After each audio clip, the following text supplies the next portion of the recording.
morning po. Kamusta mga kapatid? Ayan, welcome dun sa mga kasama natin sa Zoom. May mga kapatid tayo nakikita ko sa Facebook Live kanina at sa YouTube.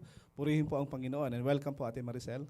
Isa pong pagkapala at kagalakan na makasama ka namin sa umagang ito. So alam natin, today is last Friday of the month. Tama? So every last Friday of the month, ang pinag-uusapan natin yung sub-series, yung Psalm 139. Pagkauna hanggang ikatlong biyernes, ang pinag-uusapan natin, yung series natin ay Genesis. Okay po? So, sa umaga pong ito, isa pong kagalakan na makasama po ang tatay po ni Pastor Jeff Marquez. Si Pastor Jeff Marquez po, ang tatay niya ay si Vince Marquez. Siya po ang pastor si Pastor Jeff Marquez, pastor po ng Toronto, Potter's House of Toronto. Siya po ang aking D-group leader. So kung may problema kayo sa akin, please call him. Okay? Noted? At isa po nakakatuwa dahil ang magsasalita ngayon ay ang tatay. Pero sa next month, yung last month natin, si Pastor Jeff naman. So father and son naman yung ating kwentuhan. So ngayon po, ano ba yung Psalm 139? Siguro mas mainam na basahin po natin, and this is the word of the Lord. May we ask everyone to stand and let us read kung ano po yung sinasabi ng Panginoon. Let us read Psalm 139 verse 1 to 6. God, investigate my life. Get all the facts firsthand. I'm an open book to you.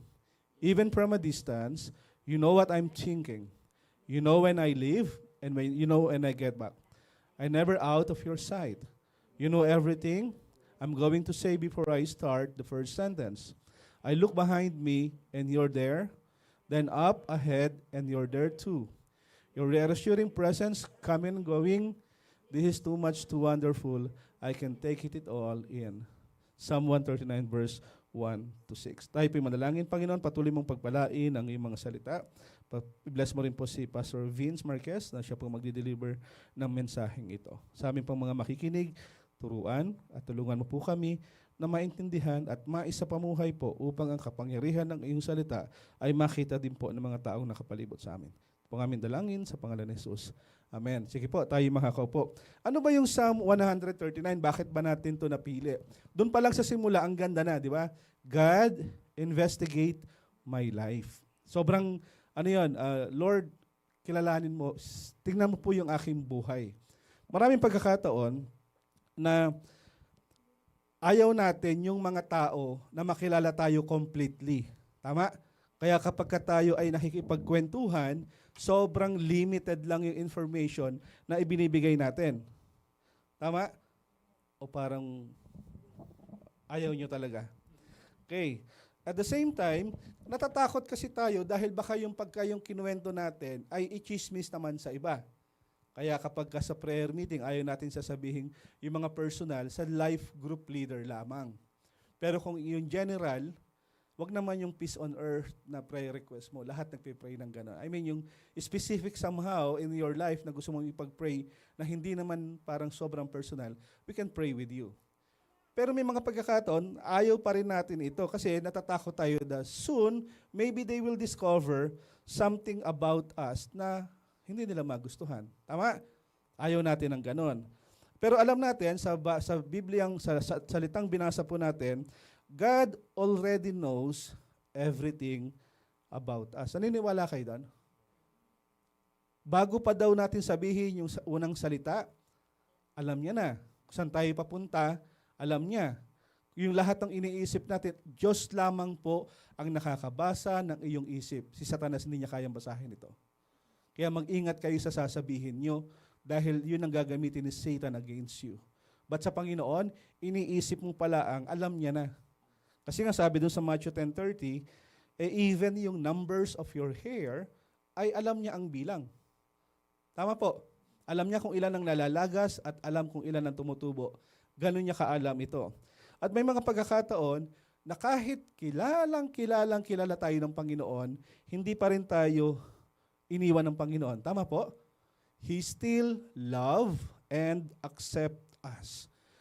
Total awareness, alam ng Panginoon kung sino at ano tayo. Therefore, maging isang pong salita ito na kung saan magkaroon tayo ng comfort. God knows me, even yung deep trials that I have, even yung temptation na nilalabanan ko, even yung salita ko na makakasakit sa iba, hindi ko na lang sasabihin kasi alam ng Panginoon yung sasabihin ko eh. Ganon tayo kakilala ng Panginoon. Ngayon, kung alam natin na ganon tayo kakilala ng Panginoon, why not ask the Lord to protect us, to lead us? In every situation na meron tayo, why not ask the Lord to continually love us? Why not ask the Lord to protect us, to guide us, knowing that He still accept and love us completely? Kung gusto niyo pong matutunan pa yung lahat ng serye na meron tayo about Psalm 139, every end of the month ay pag-uusapan po natin ito. At isa pong kagalakan sa umagang ito na ibahagi po sa inyo ang mensahe ng Panginoon na dadalhin sa atin ni Pastor Vince, and I believe they are watching as well, sa Toronto. And God willing po, ay ma-meet din natin sila someday sa pagkakataon ng Panginoon. But for the meantime, yung ating pong speaker ay nasa video, so maikli lang po yung message niya. So please, set yourself, mag-focus tayo dahil napakaganda po ng mensahe ng Panginoon. Kung ready na ang nasa media, ready na rin tayo, let's pray and ask the Lord, tulungan at turuan mo po kami sa mensaheng ito. Pagpalain po tayo ng Panginoon. Welcome po, Pastor Vince Marquez. Psalm 139, verses 1 to 6. 1, 2, 3. O Lord, you have searched me and you know me. You know when I sit and when I rise. You perceive my thoughts from afar.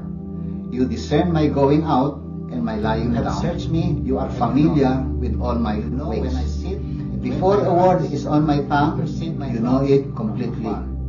O Lord, you hem me in, behind and before. You have laid your hand upon me. And verse 6, such knowledge is too wonderful for me, too lofty for me to attain. Maraming pong salamat. Mga kapatid, sa pananampalataya, magandang umaga sa inyo. Sa akin ang kagalakan na makasama kayo dito sa sama-samang pananambahan ninyo sa araw ng linggong ito. At bago ang lahat, tayo umusal muna ng isang panalangin. O Amang Diyos, sinasamba ka namin sa iyong kabanalan at katapatan. Purihin ka sa iyong dakilang gawain, lalo na ang paghubog mo sa amin na makatulad ng iyong anak na si Kristo Jesus na aming Panginoon at tagapagligtas. Salamat sa lahat ng iyong kaloob at ipagkakaloob pa sa amin. Salamat sa oras na ito na pananambahan at pagbubulay-bulay ng iyong salita at dalangin namin inyong gabay upang makamtan namin ang mas mataas na kaunawaan sa iyong mensahe sa araw na ito, Panginoon. At proteksyonan mo rin kami, Panginoon, sa lahat ng hahadlang sa aming gawain bilang mananampalataya mo, Panginoon. Ikaw ang mataas, ikaw ang parangalan, ikaw ang sambahin, ikaw ang luwalhatiin sa lahat ng panahon. Ito po ang aming samot dalangin sa pangalan ni Jesus, ang lahat magsabing, Amen. Okay. So, tayo'y tatalakay po sa aklat ng awit or Psalm sa Ingles, particularly Psalm 139. And this is one of the well-known Psalms in all of Scripture, and it is used on many occasions to encourage purpose and calling, to celebrate a new baby, to remind that God sees us and He is always with us. It's a beautiful passage full of richness in relationship with our God, as we are all completely under His care. Psalm 139 tells us that He has searched us and knows all the layers of us. Even the ones that nobody else can see. Actually, ito po yung panalangin ni David na suriin ang puso upang makita ang tunay na pananambahan natin sa Diyos. At dito rin, binanggit niya ang katangian at kakayahan ng Panginoon. Sa English, kung tawagin natin, God's attributes. Okay? So, tatalakayin natin, particularly sa pagkakataong ito, yung unang 6 na talata ng Psalm 139. So, sentro tayo sa Psalm 139 verses 1 to 6. Dito, pinahayag niya na ang Panginoon Diyos ay mayroong kakayahan na kung tawagin ay omniscient siya, omniscience, or He has that universal knowledge, no? He is unlimited in knowledge. He is all-knowing.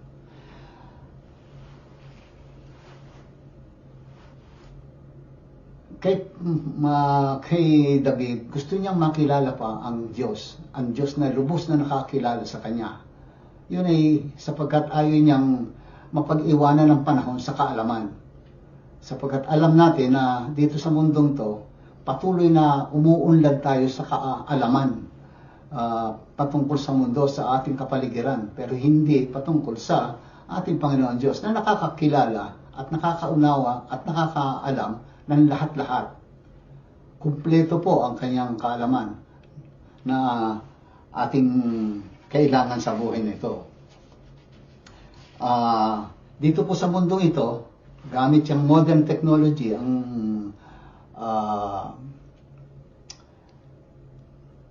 the modern technology captures the mind easily of people. Why? Because there is such thing as attachment to this modern technology. Alam natin, tunghayan natin itong larawang ito. Saan nakikita natin na magkakasama ang pamilya, it is supposed to be a fellowship. But look at everyone. All of them are focused on their cell phones. So, wala pong fellowship na nagaganap. Sapagkat, ang kanilang kagustuhan ay matuto pa sila nung bagay na pinagkakaloob sa kanila ng internet. At itong modern technology, gumagamit po sila nitong sinasabing silicon chips, which stores millions of information, but still, hindi po mahihigitan ang kaalaman ng Panginoon. Actually, sa panahon ng Panginoong Hesukristo, kinagulatan siya, nasimlak. Everybody was amazed, no? Sa kanyang ipinakita ang kaalaman sa lahat. Ito ang isa sa mga halimbawa sa Luke 2:46 to 47. Ang sabi, after 3 days, they found him in the temple courts, sitting among the teachers, listening to them and asking them this question. Everyone who heard him was amazed. Everyone was amazed at his understanding and his answers. In his childhood, he showed so much wisdom. And that wisdom comes from God himself. In Luke 6, verses 7 to 8, it says there, the Pharisees and the teachers of the law were looking for a reason to accuse Jesus. So, they set up a trap. So they watched him closely to see if he would heal on the Sabbath. But Jesus knew what they were thinking and said to the man with this shriveled hand. Take note. Jesus knew what these people were thinking. Get up and stand in front of everyone. So he got up and stood there. Another example is John 4:17-18. The Samaritan said, I have no husband. Jesus said to her, you are right when you say you have no husband. The fact is, you have had 5 husbands, and the man you now have is not your husband. What you have just said is quite true. Another one is in John 4:49-50 and 53. The royal official said, Sir, come down before my child dies. And Jesus replied, Go, your son will live. And of course, his son was healed. And the man took Jesus at his word and departed. Then the father realized that this was the exact time at which Jesus had said to him, Your son will live. So he and his whole household believed. Jesus Christ reads our mind. He knows our life, our present, and our future. At ang lahat ng yan ay nasusulat sa Biblia. Yan pong tatalakayin natin, Psalm 139 verses 1-6, it presents one attribute of God, and that is omniscience, universal knowledge of God. So ngayon, alamin natin kung paano isinalarawan ni David ang kaalaman ng Diyos, how he described God's knowledge. Remember, God is always best. So that we will use that word best as our acronym for our message this morning. Okay? So, God's knowledge is best. Letter B stands for boundless. Doon po sa unang talata ng Psalm 139, it says, You have searched me, Lord, and you know me. Dito pinakita ang kakayahan ng Panginoon na mahadukay ang ating kalooban. Bawat isa ay napag-alaman niya kung ano ang tunay na kalooban natin. So, wala po tayong maitatago sa Kanya. He is unlimited in knowledge. He knows everything. Nothing escapes His mind. Remember, it was God who created heaven and earth. Siya ang lumalang. Kung kaya doon sa Genesis 1 verse 1, it says, God created heaven and earth. And then in Psalm 34 verse 1, the earth, 24 rather, Psalm 24 verse 1, the earth is the Lord's and everything in it, the world and all who live in it. Alam niya ang lahat ng pangyayari, maging sa labas ng mundo. So, paano tayo magkakaroon ng paghahambing sa Kanya? Ihahambing ba natin siya sa gawa ng tao? O sa tao? Romans 11:33-36. Paul's doxology. Alam niyo po, ang doxology, ang ibig sabihin po niyan ay praise to God. Ito po yung natural outpouring of praise to God ni Pablo. Dahil alam niya ang Panginoon Diyos ay perpekto pagdating sa kaalaman. He is perfect in knowledge. He does not need teacher because He is the greatest teacher. He does not need doctors because He is the greatest healer. He does not need engineers because He is the great builder, right? So we can say that God's knowledge is immeasurable, endless. It lacks nothing. Ang pangalawa, letter E, stands for enlightening. Ibig sabihin lang, the knowledge of God teaches us. And in verse 2 and verse 6, it says, You know when I sit and when I rise, you perceive my thoughts from afar. So, verse 6, Such knowledge is too wonderful for me, too lofty for me to attain. Ang kaalaman niya, ang nagtuturo sa atin at nagbibigay liwanag sa katotohanan. Gayun din gumagabay sa atin sa tamang landas ng buhay. Alam lahat ng Diyos ang pangyayari sa buhay natin. Maging ang kaisipan na hindi natin nasasambit. At ang kalamang yan ay kagila-gilalasa. At may mataas na moral standard.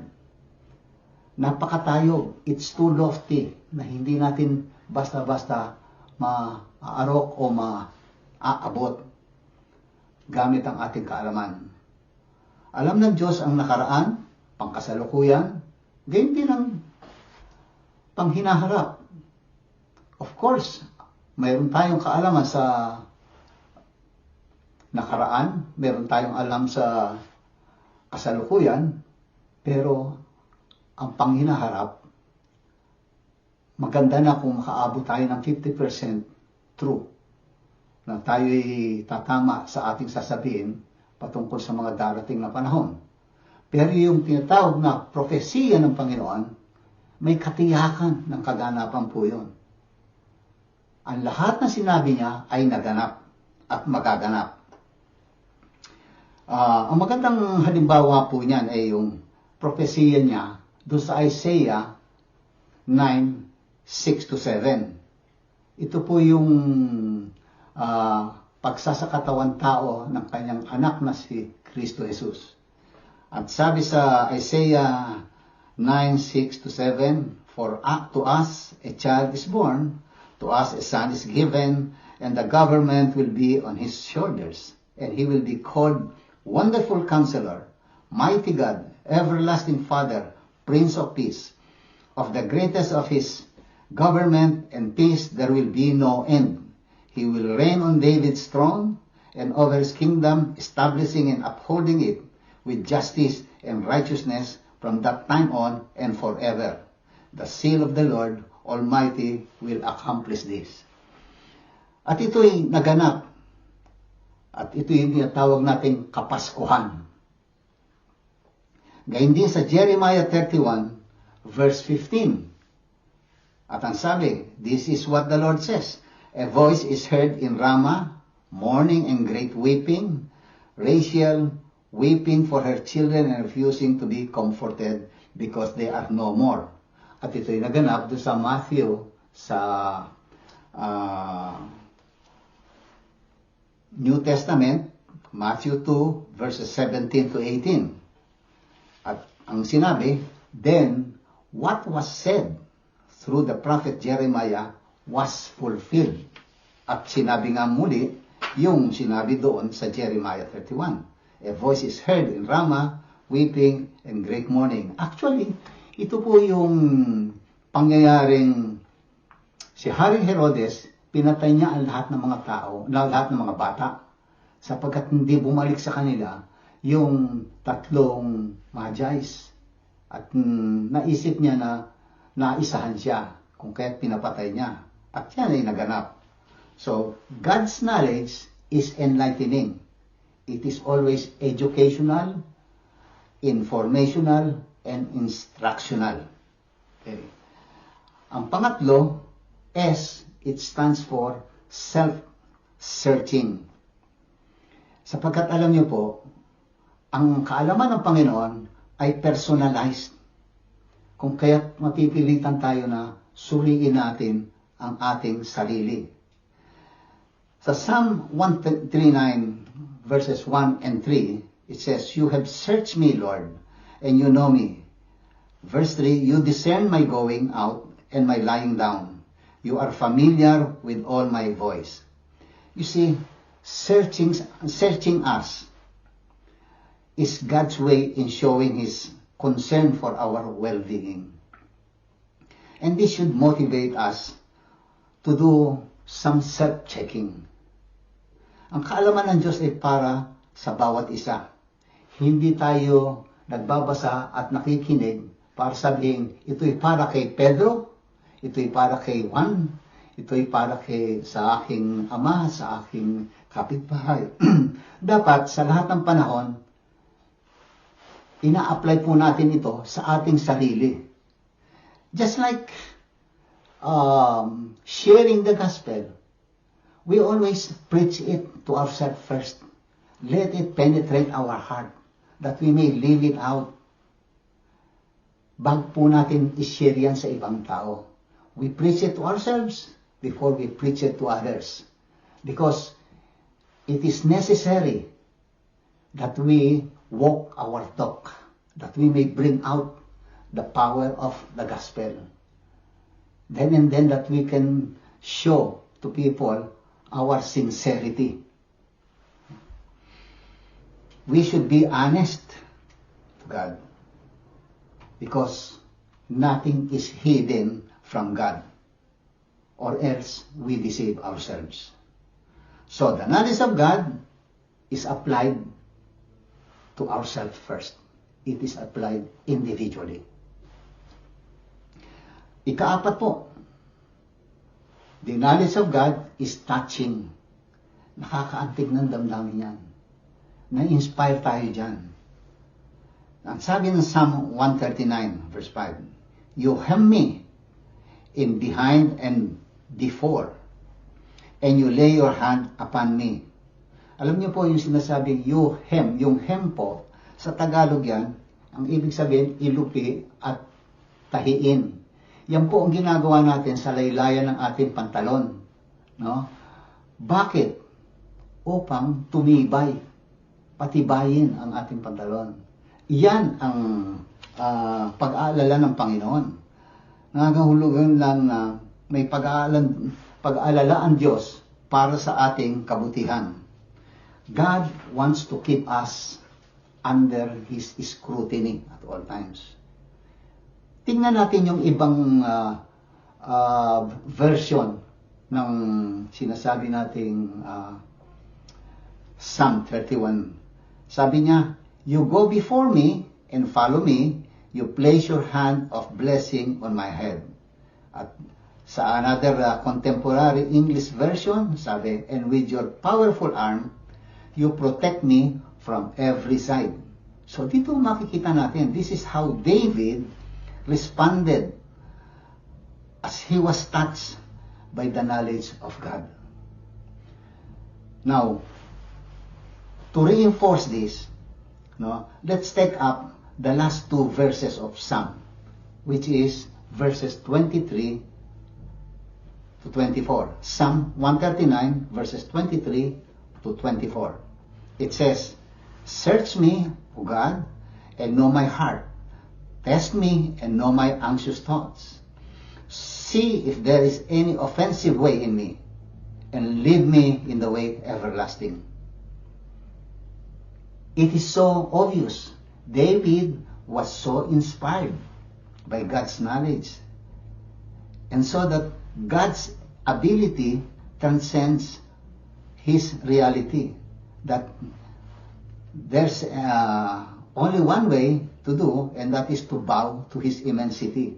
Sa Tagalog, nakita ni David na ang kakayahan ng Panginoon ay napapangbabawan ang katotohanan sa ating buhay, ang realidad sa ating buhay.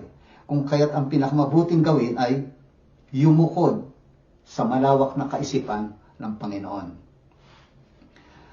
Another example of God's vast knowledge about us ay matatagpuan dun sa John 21 verse 17, kung saan tinanong si Apostle Peter ng Panginoong Hesukristo. Ito ay matapos na i-deny niya ang Panginoong Hesukristo ng 3 beses. At nung magkita sila, he did not blame, he did not scold Peter, but he asked him thrice. And the question is, Peter, do you love me? So 3 beses niyang tinanong yan. And here was the response of Peter. Isipin nyo, sa bawat tanong, sumasagot siya, yes, my Lord. Sa ikatlong katanungan, ito po. Ang sagot niya, when Jesus said, Peter, do you love me? The third time that Peter was asked about it, he appealed to his knowledge. He appealed to his knowledge as he said, Lord, you know that I love you. So, malinis ang konsyensya niya na hanggang sa panahong yon, alam niya na mahal pa rin siya ng Panginoon bagamat siya'y nagkasala. No? We are always inspired to learn that God cares for us despite our sinful nature. Even in Romans 8:38 to 39, the message is, nothing can separate us from the love of God. We are always touched by the knowledge of God as we find security only in Him. So, for review, God's knowledge is boundless, which means that it is immeasurable, it is unlimited, it is endless. Second, it is enlightening, it is informational, educational, and instructional. And third is, it is self-searching because it is personalized, that we apply it first to ourselves.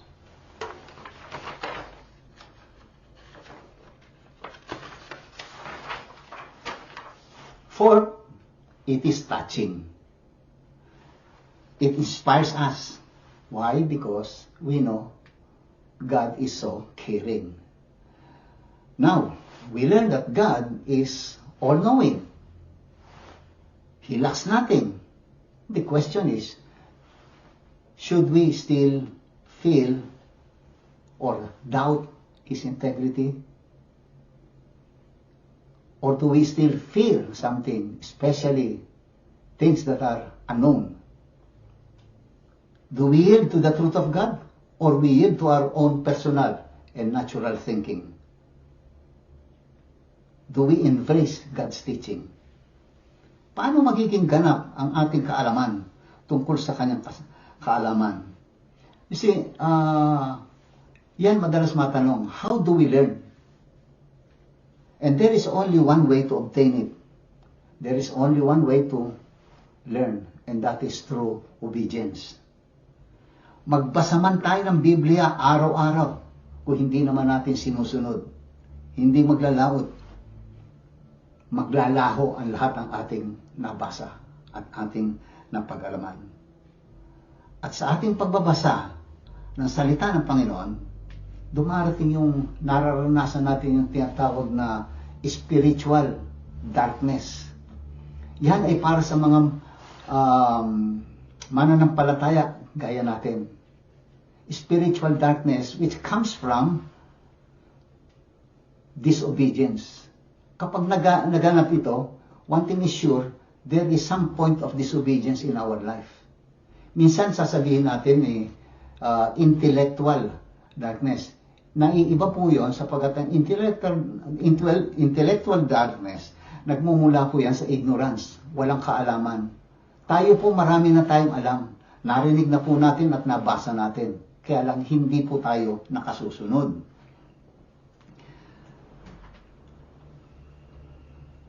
So, ang kailangan natin ay pagsunod upang magkaroon tayo ng katagumpayan sa buhay nito. At sa atin, dahil alam na natin ang katotohanan, kapag naganap ito, isang bagay ang hindi natin nagampanan, ang sumunod. Ngayon, ano ang kabutihan ng pagsunod? Tunghayan natin ang Matthew 5, verses 23 to 24.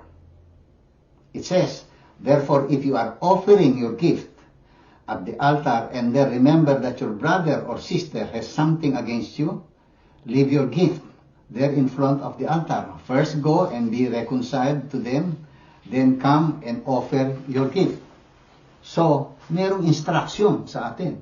Kung tayo'y mag-aalay, dapat pag merong tayong alam na may dispute tayo, kung kanino man, dapat inaayos po muna natin yun. Nakikipag-ayos po muna tayo. No? Kaya nga katanungan, kailan ba nalulugod ang Panginoon? Siyempre, kung tayo sumusunod. At hindi lang yan. Sa ating pagsunod, doon makikita yung sinseridad natin sa ating pag-aalay sa Kanya. At doon din magmumula ang Kanyang desisyon na tanggapin ang ating inaalay. Gayun din, doon po sa 2 Corinthians 10, verse 5, which says, we demolish arguments and every pretension that set itself up against the knowledge of God, and we take captive every thought to make it obedient to Christ. God is all-knowing. So why should we look for other sources of knowledge, which will only bring spiritual disillusionment or even cause us to get lost in the wilderness? We should become fully subject to the Lordship of Jesus Christ. Gaya ng sinasabi ng James 4:17, if anyone then knows the good they ought to do and doesn't do it, it is sin for them. Sa ibang version, sinasabi niya, if you know what is right and you don't do it, you sin. Nagkakasala ka. So, napakahalaga ng pagsunod. Although this choice of obedience continually opposed and it is hostile to the things of our natural life. Pero niyang lalabanan ng ating sinful nature. And God knows it very well. He knows man's complexities.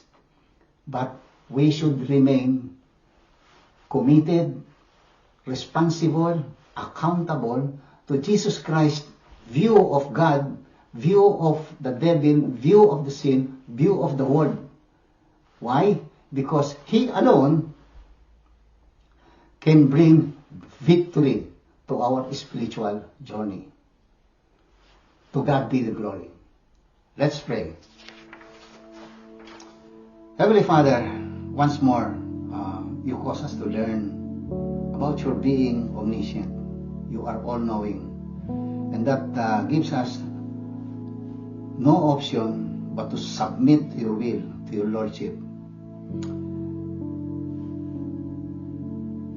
We get our wisdom from your knowledge, especially when we feel that we are left alone. Nothing good comes from us, Lord, and that we are to declare our full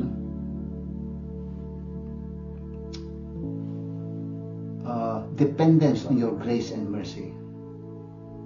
And as we hold on to your promises, which gives us power in this Christian living, help us, Father God, to seek first your kingdom, your righteousness, that we may be able to work out and exhibit and model Christianity, so that others will witness your greatness in this life. All for your honor and glory. This we pray in the mighty name of your Son, Jesus Christ. Amen.